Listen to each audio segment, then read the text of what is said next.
అందరికీ నమస్కారం. ఈ క్షణం ఇది నా సక్సెస్ మీట్లా అనిపిస్తుంది. అలాంటి ఓవర్వెల్మింగ్గా నేను ఒక ఆనందం పొందుతున్నాను.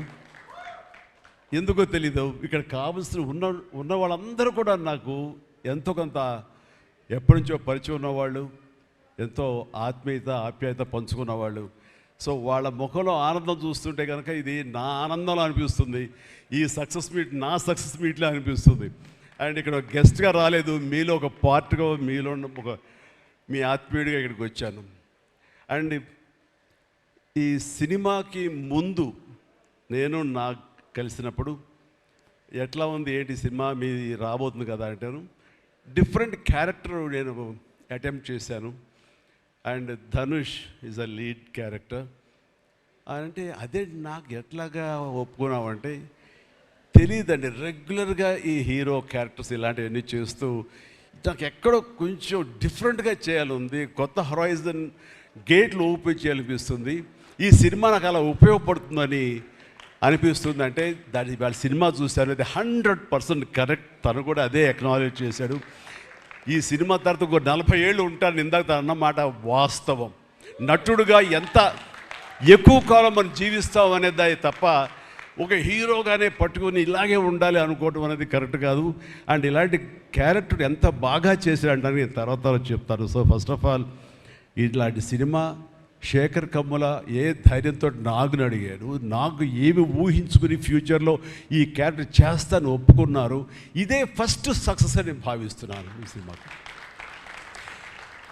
ఆ తర్వాత ఇంకా ఈ క్యారెక్టర్ ధనుష్ తప్ప ఇంకెవరిని ఊహించుకోలేము. ధనుష్ ఒక్కడే దీనికి న్యాయం చేయగలడు. తన పెర్ఫార్మెన్స్లో అనిపించింది క్యారెక్టర్ చూసిన తర్వాత. నిజంగానే తిరుపతిలో సినిమా చూస్తుంటే తిరుపతిలో ఓపెన్ చేసినప్పుడు కింద ఒక యాక్సిడెంట్ అయ్యే ముందు బెగ్గర్స్లో కూర్చున్నప్పుడు ధనుష్ అని గుర్తించడానికి ఆ పరిగెత్తేంతో నాకు గుర్తించలేకపోయాను. అంతగా క్యారెక్టర్లో యూ ఇన్వాల్వ్ సో మచ్. నీ గెటప్ కానీ అన్నీ కానీ అంటే అక్కడ తెలిసిపోతుంది తన డెడికేషన్ ఏమిటో ఆర్టిస్ట్ గారిది. అండ్ ఈ సినిమా ఇది నేను ఒక ఎక్స్పీరియన్స్ తప్ప నాకు ఒక సినిమాగా నేను చూడలేదు, ఒక వాస్తవంగా జరుగుతున్నదిగా అనిపించింది నాకు. అండ్ శేఖర్ కమ్ముల డీటెయిల్డ్గా నేను మిగతా అందరి నుంచి మాట్లాడే ముందు అసలు నువ్వేమిటి, నీ ఆలోచన విధానం ఏమిటి అనేది ఇట్స్ ఎంటైర్లీ డిఫరెంట్. 25 సంవత్సరాల పాటు నువ్వు అనుకున్న విధంగా, నువ్వు అనుకున్న క్యారెక్టర్స్ తోటి, నువ్వు అనుకున్న కంటెంట్ తోటి 10 సినిమాల కంటే ఎక్కువ చేయకపోయినా సరే ఒక్కొక్కటి ఒక ఆణిముత్యంలాగా చేసుకుంటూ ప్రజల గుండెలో, ప్రేక్షకుల గుండెలో ఒక సుస్థిరమైన స్థానం ఏర్పరచుకున్నావు. అండ్ ఆ మధ్యకాలంలో మీరు నా ఒక పోస్టర్, మీరు 25 years పోస్టర్ మీరు రిలీజ్ చేయాలని అనుకున్నప్పుడు అది మీట్ అవ్వడానికి, అతనికి టైం ఇవ్వడానికి నాకు నిజంగా 3-4 days పట్టింది. అంత పంతం అంత పట్టింపు ఏంటి నేనంటే, సార్ మీకు గుర్తుందో లేదో, మీ 88లో మీ సినిమా స్టేట్ రౌడీ షూటింగ్ ఈ రోడ్ల మీద జరుగుతున్నప్పుడు నేను ఫస్ట్ టైం మిమ్మల్ని చూశాను. నేను ప్రేమించే మనిషి నా ఎదురుగా ఉన్నాడు, కలిస్తే బాగుండు అనుకుంటే పోలీసులు ఎవరు రాని పరిస్థితి. కానీ మీరు ఎందుకు నన్ను చూసి ఇటు రాని పిలిచారు, నన్ను ఒక్కడనే పిలిచారు, నేనే మీ దగ్గరికి వచ్చాను. నేను ఎందుకు పిలిచానంటే అతను అందరికన్నా హైట్ ఉన్నాడు కాబట్టి ఏదో తాపత్రపడుతుంటే రమ్మని పిలిచి ఉంటాను తప్ప అతనేమన్నాడంటే నా లోపల భావాలు కానివ్వండి, నేను నా ప్రేమ కానివ్వండి నేను వ్యక్తం చేయగలిగాను, అది కరెక్ట్గా కనెక్ట్ అయింది అని తను అనుకున్నాడు. బట్ ఏమనుకున్నా సరే వచ్చిన తర్వాత నన్ను మీట్ అయిన క్షణం ముందు వరకు భవిష్యత్తులో ఏం చేయాలో తెలియదు, ఎడ్యుకేషన్ ఉంది కాబట్టి ఎట్టెళ్ళాలో తెలియనటువంటి 17-18 years ఉంటాయి అప్పుడు అతనికి. 36 years అయిపోయింది కలిసి, ఫస్ట్ టైం కలిసి. ఆ క్షణాన నన్ను చూడగానే, నాతోటి కూర్చోగానే, నాతో మాట్లాడగానే, నేను నా షేక్ హ్యాండ్ తీసుకోగానే ఆ క్షణం డిసైడ్ అయిపోయింది. యాంబిగ్యూటీ, డౌట్ లేదు, ఖచ్చితంగా నేను సినిమా ఇండస్ట్రీలో సెటిల్ అవ్వాలని ఆ రోజు నిర్ణయించుకొని తను చెప్పడం అన్నది నాకు ఎనలేని సంతోషంగా ఉంది. నేను గర్వించే, నన్ను ప్రేమించే మనిషి, నన్ను అభిమానించే మనిషి ఈ రోజున ఈ స్థాయిలో ఉండి ఇంతమంది చేత ప్రశంసలు పొందుతున్నాడంటే కనుక హ్యాట్స్ ఆఫ్. ఇది గర్వం నీవు కాదు, నీలాంటి వ్యక్తి నన్ను ఇన్స్పిరేషన్గా తీసుకుని ఇందులో ఇండస్ట్రీ వచ్చి నీ సొంత టాలెంట్ తోటి, నీ సొంత ఆలోచనతో, నీ కమిట్మెంట్ తోటి ఈరోజు ఈ స్థాయికి ఉన్నందుకు ఫస్ట్ ఆఫ్ ఆల్ ఈ సిల్వర్ జూబ్లీ ఇయర్ సందర్భంగా మనస్ఫూర్తిగా నా అభినందనలు మరొకసారి తెలియజేస్తాను శేఖర్ కమ్ముల. ప్లీజ్. అంటే శేఖర్ కమ్ముల సినిమాలు నేను ఎప్పుడు చూస్తూనే ఉన్నాను, అన్నీ చూసాను దాదాపుగా. అది వాస్తవానికి నిజానికి చాలా దగ్గరగా అనిపిస్తాయి. అంటే తన ఫస్ట్ పిక్చర్ చూస్తుంటే ఆ క్యారెక్టర్స్ ఆనందం, రూప వీళ్ళు ఎలాగ ఉన్నారు, ఇంకా ఉండుంటారు కదా అని ఆ క్యారెక్టర్స్ కనబడి తప్ప ఆ యాక్టర్లు కనపడరు. వాళ్ళ తర్వాత వచ్చిన సినిమాలు మనకు గుర్తుకు రావు. దీంతో కనెక్ట్ అవ్వదు. అలాగే ఫిదా, భానుమతి, వరుణ్, అలాగే ఈ ప్రతిమలో శ్రీరామ్, గోదావరిలో శ్రీరామ్, సీతా మహాలక్ష్మి, ఈ క్యారెక్టర్స్ కనపడతాయి. ఎందుకో చూడండి, ఈ సినిమాలో కూడా ప్రతి ఒక్కడు ధనుష్ని దేవా అంటున్నారు, నా ఫ్రెండ్ ఏమో దీపక్ అంటున్నారు తప్ప పేర్లు పెట్టి ఎవరు పిలవట్లేదు, గుర్తుంచుకోవట్లేదు. గబుక్కుని దేవాను వస్తుంది. నాకు అలాగే అనిపిస్తుంది ఇప్పుడు.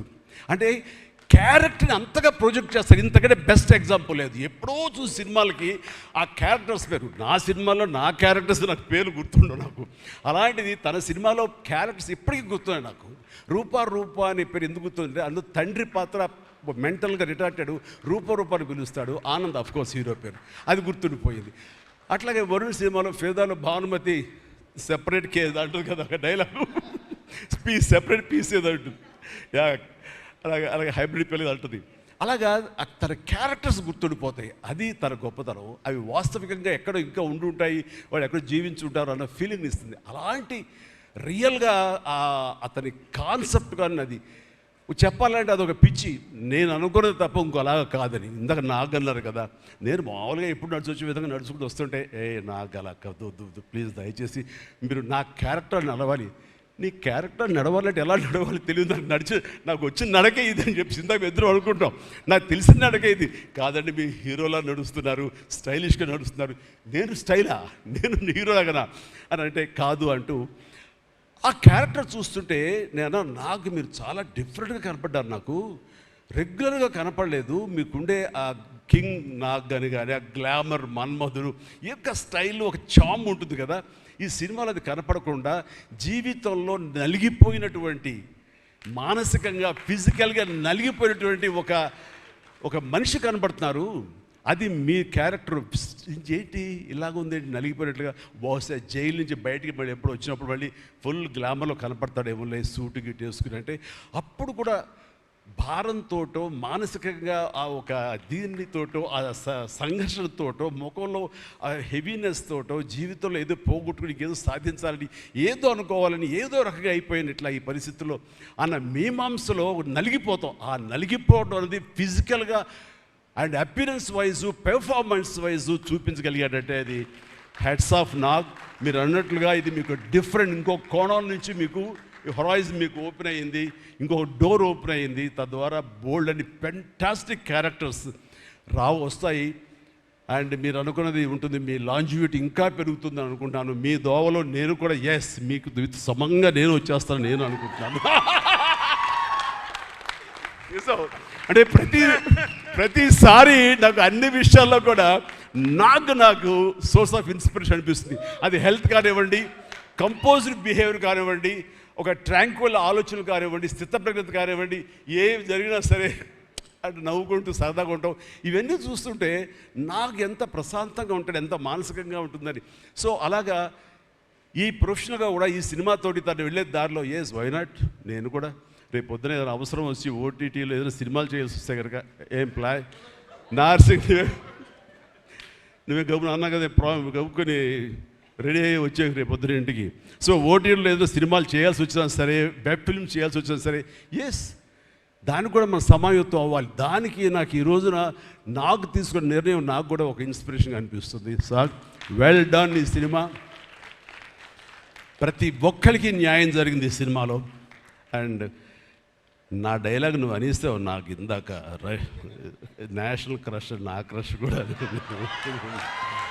అందుకని నేను ఆ మాట అనను, కానీ అనుకుంటాను అంతే, పైగా మాత్రం నేను అనను. సరే అమ్మా, ఫెంటాస్టిక్ అమ్మా నువ్వు. అండ్ ఇప్పుడుగా తన ఫస్ట్ సినిమా హీరోయిన్గా వచ్చినప్పుడు ఆ సినిమాకి ఇలాగే నేను గెస్ట్గా వచ్చాను. ఆ రోజు నుంచి తన్ని అబ్జర్వ్ చేస్తుంటే నటనా పరంగా కానివ్వండి, తన ఇమేజ్ పరంగా కానివ్వండి, day by day film after film ఎక్కడికో వెళ్ళిపోయింది. ఇది నేషనల్ క్రష్ కాదు, ఇంటర్నేషనల్ క్రష్ అయిపోయింది అమ్మాయి. అండ్ గాడ్ బ్లెస్ యూ అమ్మా, నువ్వు ఎంత బాగా పెర్ఫామ్ చేస్తావంటే నేను చూస్తుంటే నీ కళ్ళు తప్ప ఇంకేమైనా అట్రాక్ట్ చేసుకోవు, కళ్ళు ఒకలా చూస్తుంటావు నేను. అండ్ ఆ కళ్ళతో ఏం పలికిస్తుంది ఎక్స్ప్రెషన్ అంటే ఇంకా అంత ఇంత కాదు. అండ్ ఈ సినిమాలో ఎంత నిడివి ఉంది, ఎంత లెంగ్త్ ఉంది క్యారెక్టర్ అనే దానికంటే ఎంత ఇంటెన్సిటీ ఉంది అంటే అందులో మాత్రం చూపించగలిగింది ప్రతిదీ. ముఖ్యంగా బిడ్డను హోల్డ్ చేసినప్పుడు అక్కడ ఒక కన్నతల్లిలాగా, ఒక అమాయకంగా ఒక ప్రియుణ్ణి మోసపోయినప్పుడు వాడి వల్ల ఎక్కేసినప్పుడు నాకు చూడాలి అందులో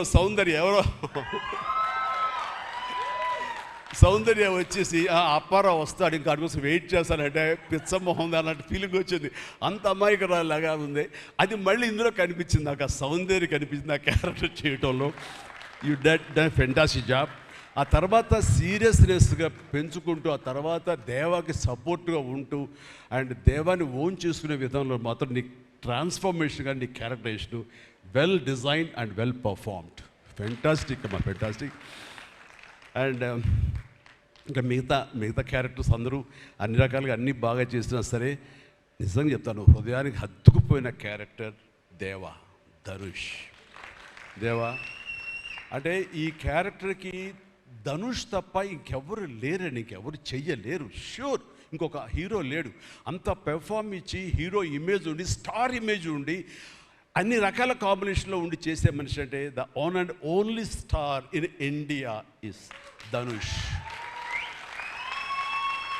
ధనుష్ని మైండ్లో పెట్టుకుని ఈ క్యారెక్టర్ డిజైన్ చేసావా శేఖర్? లేదు, నీ క్యారెక్టర్కి అతను అనుకోకుండా సరిపోయాడా అని అంటే నాకు లేదు. నువ్వు ధనుష్ని దృష్టిలో పెట్టుకుని ఈ క్యారెక్టర్ డిజైన్ చేసేవేమో అనుకో అనిపిస్తుంది నాకు. ఎందుకంటే ఈయన సపోజ్ నేను చేయలేని శేఖర్, ఐ వెరీ సారీ, நான் ரொம்ப பிஸியாக இருக்கேன், நான் பண்ண முடியாது అని சொன்னா என்ன பண்ணுவேని? ఎవరున్నారు చేయడానికి? నన్ను అడిగితే నా వల్ల కాదు, నాకు వద్దని బాబు ఈ కష్టాలు ఇవి నాకు ఇలా ఎవరు లేరు. అంత న్యాచురల్గా ఆ క్యారెక్టర్లో ఇమిడిపోయి ఆ క్యారెక్టర్ని అంత బాగా చూపించడం అనేది ధనుష్ తప్ప ఇంకెవరు లేరు. ధనుష్ నీకు బెస్ట్ యాక్టర్ అని చాలా మామూలు అయిపోయింది. మాకు ఎప్పుడైనా వస్తే వావ్ నాకు వచ్చిందో నేషనల్ బెస్ట్ యాక్టర్ అనుకోవాలి తప్ప నేను. బట్ నీకు ఇది మామూలు అయిపోయింది. మళ్ళీ ముందస్తుగా నీకు అడ్వాన్స్గా చెప్పేస్తున్నాను, నీకు కంగ్రాట్స్. నీకు బెస్ట్ యాక్టర్ అనేది ఖచ్చితంగా రావాలి. లేకపోతే అందుకే నేషనల్ అవార్డ్స్కి అనేదానికి మళ్ళీ అర్థం లేదు. బట్ అది నీకు ఇది మామూలే, కానీ నీకు ఈ సినిమాకి వస్తే కనుక ఇందులో ప్రతి ఒక్కరికి ఇది గర్వకారణం. అది definite you will win. Fantastic. ఇక ప్రొడ్యూసర్స్గా మన సునీల్ ఉన్నాడు. సునీల్, భారత్ వీళ్ళిద్దరికంటే కూడా వాళ్ళ నాన్నగారు నాకు అత్యంతమైనటువంటి గౌరవనీయులు. అంత పెద్ద మనిషి ఆయన, అంత నిక్కార్సైన మనిషి. ఈ సినిమా బిజినెస్లో అంత ఆనెస్ట్తో ఉండే మనుషులు ఎవ్వరు లేరు నాకు తెలిసి. నాగార్జున ఎవరి కాళ్ళకి దండం పెట్టడు, ఒక్క మీ నాన్నగారికి తప్ప. ఆయన నాకు అంతే ఇష్టం, నేను ఆయనకి అలాగే ప్రణామం చేస్తాను. అంతటి ఇది ఆయనకు పుట్టిన బిడ్డలుగా ఆయన గౌరవాన్ని కాపాడుతూ ఆయన లెగసీని కంటిన్యూ చేస్తూ మీరిద్దరు ముందుకు వెళ్ళటం, మీరే కాకుండా థర్డ్ జనరేషన్ జాన్వి కూడా అదే దాంట్లో వెళ్ళటం అనేది జరుగుతుంది. మొన్న ఒక మాట అన్నావు, చెప్పచ్చు కదా? చెప్పనా? ఓకే సార్, మళ్ళీ మాకు సినిమా చేయాలి సార్. మీరు వద్దులేవా, మీరు అది రకరకాలు చేసుకుంటున్నారు కదా, మళ్ళీ ఎందుకు అని. సార్, మా నాన్నగారు మీ సినిమాలో డిస్ట్రిబ్యూట్ చేసి మేము బాగా డబ్బులు గడించాం సార్ అప్పుడు నైజాంలో. మీరు అప్పుడు నైజాంలో మీ సినిమాలు అంటే నైజాం కింగ్ అనుకునేవాళ్ళం మేము. ఆ తర్వాత మేము కొంచెం ప్రయత్నం చేసాం సార్, మాకు బాగా డబ్బులు వచ్చింది సార్, కానీ అల్లు అరవింద్ గారు ఇక్కడ పెట్టేసరికి మాకు అవకాశం లేకుండా పోయింది. ఏమనట్లే ఇప్పుడు అది అది అది కట్ చేసేస్తాలే ఆ ముక్క, లేదు అది ఎడిటింగ్లో తీసేస్తాలే. అంటే సికింద్రాబాద్లో గీతార్స్ పెట్టారు కదా, అందుకే మీకు సినిమాలు రాకుండా పోయి సరే పక్కన పెట్టేద్దాం. ఆ తర్వాత మీ థర్డ్ జనరేషన్ జాహ్నవి సినిమా తీసి ప్రొడ్యూసర్గా అమ్మాయి రావాలనుకుంటుంది అనుకున్నప్పుడు I wish all the best for her. ఎప్పుడు కలుస్తాను అన్నాను. అదేదో మీరు ఇస్తే మీతోటి అమ్మాయి అడిగిన 3 జనరేషన్స్లో మా ఫ్యామిలీతోటి మంచి సంబంధం ఉన్నట్లు అవుతుంది అన్నారు. పాప మీ నాన్న అడిగారు, ఇంటికి వచ్చి చెప్పారు లేదో నాకు తెలియదు, బట్ వీఆర్ డూయింగ్.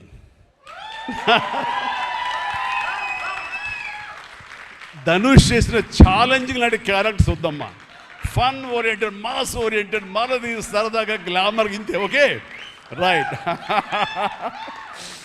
సో ఈ రకంగా 3వ జనరేషన్ కూడా ఎస్ ప్లీజ్ ఈ లెగసీ ఇలాగే కంటిన్యూ అవుతుండాలి, మీ ఫ్యామిలీ బాగుండాలి నాన్నగారు ఆశీస్సులతోటి. అండ్ ఇలాంటి కుబేరా సినిమాలు మరి ఎన్నో సక్సెస్ఫుల్ సినిమాలు చేయాలి. ఇందాక ధనుష్ అన్నట్లుగా మీ మొక్కల ముందు నవ్వు ఉండాలి. ఇప్పుడు నవ్వు కొంచెం ప్లీజ్. Thank you. మీరు నవ్వుతూ ఉంటేనే మా అందరికీ నవ్వు ఉంటుంది, మేము నవ్వుతూ ఉంటాం. Thank you. అండ్ మిగతా టెక్నీషియన్స్ పరంగా చూస్తే కనుక నికేత్ కెమెరామెన్, డిఓపి నేను ఎప్పుడు చూడలేదు. Hi Niketh, I haven't seen your films. I don't remember even. But the way you are presenting yourself here is very much appreciable. I could see the energy, what you are pouring here, definitely it will reflect on the stage. Otherwise, Nagarjuna would have been praised you so much. And you also grab my attention. And future, I don't know, yes, maybe. And you have done a fantastic job. So initially when villain scenes are happening, that time I could see the top floor swimming pool. There I could see the richness of the film. So hardly they would have spent anything. So riches comes not because of the money. Riches comes with your viewfinder. So that way our credit goes to the whole film has grabbed attention and it looks very rich. So definitely please, I will awaiting you in future, and all the very best. Good luck. Done a great job as far as the camera is concerned.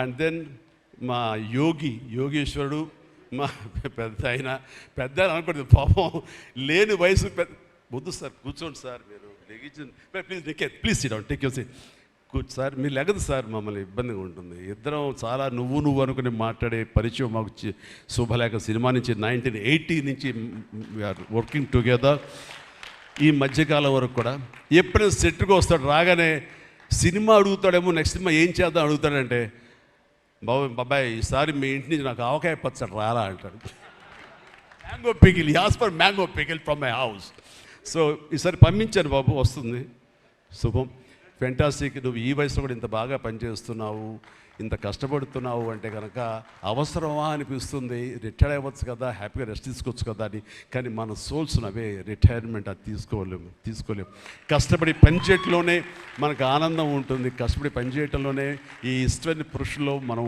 ఉంటాం మన longevity ఉండాలి అంటే మనం ఇందులోనే ఉండాలి ఖచ్చితంగా and భగవంతుడు ఇంకా సంపూర్ణ ఆయురారోగ్యాలు ఇవ్వాలి నాన్నగారు ఆయన పనితో నాకు గుర్తుంది ఆయన దగ్గర కూడా పనిచేశాను నేను అలాగే ఇప్పుడు నీతో కూడా పని కొనసాగిస్తున్నాను అండ్ ఈ సినిమాలో నువ్వు పార్ట్ అవటం అనేది it is great wonderful Tharani please and ఇక్కడ చూస్తుంటే యంగ్స్టర్స్ ఎంత ఎంతూజియాస్టిక్గా ఉన్నారంటే వాళ్ళందరినీ పేరున నేను పిల్లలని కానీ యంగ్స్టర్స్ అంటే ఇండస్ట్రీ ఎంత ఫ్రెష్గా ఎంత యంగ్స్టర్స్ తోటి ఎనర్జీతో ఉంది అంటే అంత అయితే కాదు నాకు అనిపిస్తుంది అబ్బా మన ఇండస్ట్రీ ఏమైనా ముసలిదైపోయిందా అని అనిపిస్తుంది అప్పుడప్పుడు అద్దంలో మమ్మల్ని మేము చూసుకుంటూ కానీ ఈరోజు ఇక్కడ చూస్తుంటే కనుక ఇంతమంది యంగ్స్టర్స్ తోటి అండ్ చాలా బబ్లింగ్గా చాలా బాగుంది ఈ ఇండస్ట్రీ కొనసాగాలి ఎలాగే అంటే కనుక మీలాంటి యంగ్స్టర్స్ రావాలి ఇలాంటి యంగ్స్టర్స్ వల్లనే మేమంతా పుంజుకుంటాం నేను ఈ రోజున కొత్త డైరెక్టర్స్తో పనిచేస్తాను అనిల్ రావుపూడి కానీ బాబీ డైరెక్టర్ కానీ వశిష్ఠ్ కానీ ఇలాంటి యంగ్స్టర్స్ పనిచేస్తుంటే ఎక్కడ లేని ఎనర్జీ వాళ్ళ దగ్గర ఉంటుంది వాళ్ళ నుంచి కొత్తను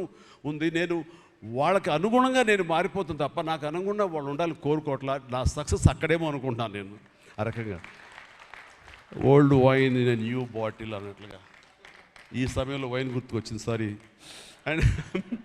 అండ్ అలాగా ఇదే ఎనర్జీతోటి ఇదే యంగ్స్టర్స్ తోటి ఇండస్ట్రీ కలకలాలని కోరుకుంటున్నాను and last but not least my brother నాకు బిడ్డతో సమానం దేవిశ్రీ ప్రసాద్ అండ్ దేవిశ్రీ ప్రసాద్ తన ఎనర్జీ అంటే ఇందాక చూశారు కదండి లైవ్ షో చేసేసాడు ఇక్కడ ఆ తర్వాత ఏం మాట్లాడాలో ఎవరికి ఏం తుయ్యినటువంటి పరిస్థితి మొత్తం అంతా షో గ్రాప్ చేశాడు బట్ నేను మళ్ళీ కమ్బ్యాక్ తర్వాత పొలిటికల్గా కొన్నాళ్ళు ఉండి 1915లో 150 సినిమా చేసిన దగ్గర నుంచి అంతకుముందు తన సినిమాలతోనే ఎంబీబీఎస్ కానీ జిందాబాద్ కానీ అన్నీ అయిన తర్వాత మళ్ళీ తన వలన నా మ్యూజికల్ అనేది ఏర్పడేదేమో అనుకుంటున్నాను. అలాంటి గ్రేట్ మ్యూజిక్స్ నాకు ఇచ్చి మళ్ళీ నేను నిలబడడానికి దోహదపడ్డాడు మనోడు.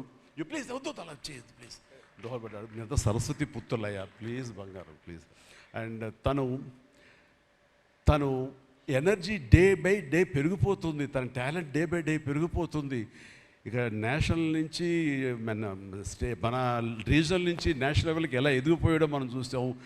ఆ హోల్ ఇండియా తన గురించి ఎలాగా కీర్తిస్తుంది అనేది మనం ఈ పుష్ప 1 and 2 చూస్తున్నాము. ఇప్పుడు ఈ సినిమా కుబేర్లో కూడాను ఎక్కడ డ్యూయట్ సాంగ్స్ లేవు కదా అని అనిపిస్తుంది, కానీ ఒక్క సాంగ్ ధనుష్ పాడిన ఆ సాంగ్ ఎంతగానో ఆకట్టుకుందంటే అంతా ఇంత కాదు. దానికి ఇద్దరు ఒకరొకరు కాంప్లిమెంట్ చేసుకుంటూ ఆ సాంగ్ అంత బాగా హిట్ అవడానికి దోహదపడింది. అట్లాగే సినిమా చూస్తుంటే మ్యూజికల్గా ఉంది తప్ప నాకు ఎక్కడ డ్యూయట్ సాంగ్స్ వేరే లేవి అనే ఫీలింగ్ రాలేదు. And that's the magic of Devi Sri Prasad. రికార్డింగ్లో కూడా చాలా హృదయంగా మదర్ తోటి పాడిన పాట రోడ్డు మీద యాక్సిడెంట్ అయిన తర్వాత అబ్బా కన్నింటికి నీళ్ళు వచ్చేస్తుంది నాకు. మన రైతుల మీద పాడే గుర్తుందా మన 150 సినిమాలో నీరు నీరు నీరు అంటూ దాన్ని మరిపించిన సాంగ్లో అనిపించింది. అండ్ అది వెరీ మచ్ రిలవెంట్ సాంగ్. అట్లాగా తన బ్యాక్గ్రౌండ్ కూడా తన సాంగ్స్ ద్వారా అవన్నీ కూడా అత్యద్భుతంగా కనిపించేలాగా వినిపించేలాగా చేశారు. దానికి దోహదపడినటువంటి లిరిసిస్టులు ఇక్కడే ఉన్నారు. భాస్కర్ భట్లాను, ఇందాక ఇంకో ఆయన పేరు చెప్పారు నందకిషోర్ గారు, అలాగే మన చంద్రబోస్ గారు. అండ్ వీళ్ళందరూ కూడా నేను హృదయపూర్వక అభినందనలు తెలియజేస్తాను. అండ్ ఈ రోజున ఇక్కడ రావటం అన్నది నేను చాలా ఆనందం అనుభవిస్తాను ఇక్కడ మీ అందరితో పాటు. అండ్ ఇలాంటి సినిమాలు రావాలి, ఎందుకంటే సినిమా సక్సెస్ అనేది గగనమైపోతున్న రోజులు ఇవి. థియేటర్స్కి ఆడియన్స్ రప్పించడం అనేది మహా గగనమైపోతున్న రోజులు ఇవి. రావటం కష్టంగా ఉంది. ఎలాగ సినిమా థియేటర్లు కానివ్వండి ఇవి ఎట్లాగ సస్టైన్ చేయాలి, ఎలా నిలబడాలి అనేది చాలా క్లిష్ట పరిస్థితుల్లో ఇలాంటి సినిమాలు, ఇలా కంటెంట్ ఉన్న సినిమాలు, అంటే హృదయంగా ఉన్న సినిమాలు, ఎమోషనల్ సినిమాలు and big event films, big films ఇందాక చెప్పినట్టుగా మనవాడు అవన్నీ కూడా ఆడొచ్చు. కానీ ఇలాంటి సినిమాలు కూడా ఆడి కంటెంట్ మనం సరిగ్గా ఇవ్వగలిగితే, వాళ్ళ హృదయాన్ని మనం తాకగలిగితే ఖచ్చితంగా ఈ సినిమాలు చూస్తారు, థియేటర్కి వస్తారు అనే ఒక ధైర్యాన్ని భరోసాని ఇచ్చిన సినిమాలు ఈ మధ్యకాలం చూస్తున్నాము. చిన్న చిన్న సినిమాలు అయితే పెద్ద సినిమాలు అయితే అందులో ఈ రోజున శేఖర్ మీరు మరొకసారి నిరూపించారు. ఇందాక ఎవరో మిమ్మల్ని చేశారు, నిజంగా మనస్ఫూర్తి చెప్తాను, క్రెడిట్ గోస్ టు యూ. ఒక ధైర్యాన్ని ఇచ్చింది ఇలాంటి సినిమాలు చేయొచ్చని. ఇంకా ఈ పెద్ద పెద్ద సినిమాలు తప్ప, రక్తపాతాలు తప్ప, కొట్టుకోవడాలు తప్ప, నరుకోవడాలు తప్ప ఇంక ఇలాంటి సినిమాలు రావా, వస్తే చూడరా, ఇవన్నీ 10 రోజులు ఆగితేనో నెల ఆగితేనో ఓటీటీలో చూసేద్దాంలే అని దాంతో ఉండిపోతారా, ఏమైపోతే ఇండస్ట్రీ అనేటువంటి ఒక అభద్రతా భావం నుంచి ఈ సినిమా ద్వారా ఇలా తీయగలిగితే, సత్తా చూపగలిగితే, హ్యూమన్ ఎమోషన్స్ని టచ్ చేయగలిగితే, కంటెంట్ కొత్తగా ఉండగలిగితే కనుక థియేటర్కి వస్తారు, చూస్తారు భరోసా ఇచ్చావు. Thank you so much. And God bless you, God bless you, and God bless you all. Please ప్రతి ఒక్కళ్ళు నాకు ఈ అవకాశం ఇచ్చినటువంటి ప్రొడ్యూసర్స్ గారికి, రామ్మోహన్ రావు గారికి, అలాగే భారత్ పాప నీకు కూడా అందరికీ నా హృదయపూర్వక ధన్యవాదాలు. మరొకసారి ఇక్కడ ఉన్నటువంటి 50 మంది యంగ్స్టర్స్కి అండ్ రెస్పెక్టెడ్ టెక్నీషియన్స్కి నా శుభాకాంక్షలు, నా ధన్యవాదాలు తెలియజేస్తాను. మరొకసారి love you man, love you, love you, love you, love you, love you. God bless you. And ఇప్పుడు మీ దారిలో నేను నడుస్తాను. Follow the leader. Thank you Shyamala, you done a good job. God bless, God bless. For more videos like this, subscribe Big TV channel.